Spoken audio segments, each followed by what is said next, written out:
আজকে করলাম একটু অন্যরকম ভাবে বাটা মাছ আর রুই মাছ, এই কাতলা মাছের পেটি। রুই মাছের পেটিও করা যাবে। আমি ভালো করে বাটা মাছ আর রুই মাছ, এই কাতলা মাছের পেটিটা আমি কি করলাম, ভালো করে ধুয়ে নিয়েছি।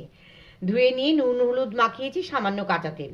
আর এখানে আছে সবজির মধ্যে আলু একটু বড় করে কাটা আছে, আলু একটু ছোট আছে, বিনস, গাজর, কড়াইশুঁটি, ক্যাপসিকাম, দেখেছেন আলুগুলোও দেখেছেন, ধনেপাতা, কাঁচা লঙ্কা, সব আমি একসঙ্গে সেদ্ধ করে, টমেটো কিন্তু দিইনি, সেদ্ধ করে মাছ ভাজার তেলের মধ্যেই দিয়ে দিয়েছি।